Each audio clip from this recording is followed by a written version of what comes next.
السلام علیکم، میرے چینل میں خوش آمدید۔ میرے چینل کو سبسکرائب کریں تاکہ میری ہر ویڈیو آپ تک پہنچ جائے۔ طارق بن زیاد انتقال سن 720 بربر نسل سے تعلق رکھنے والے مسلمان اور بنو امیہ کے جنرل تھے۔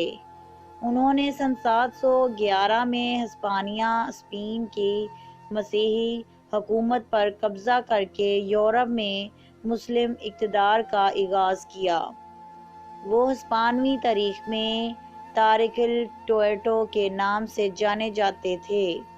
انہیں اسپین کی تاریخ کے اہم ترین عسکری رہنماؤں میں سے ایک سمجھا جاتا ہے۔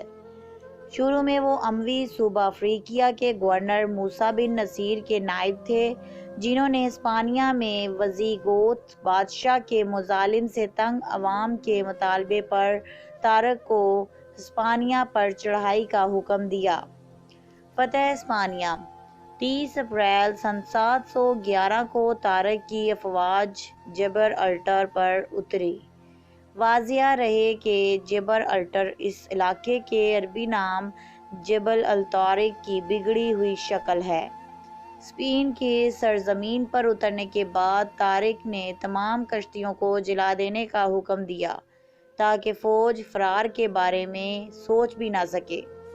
جنگ وادی لقا انہوں نے 7,000 کے مختصر لشکر کے ساتھ پیش قدمی شروع کی اور بعد از 19 جولائی کو جنگ وادی لقا میں وزیگوت حکمران لذریک کے 1,00,000 کے لشکر کا سامنا کیا اور معرکے میں ایک ہی دن میں بدترین شکست دی۔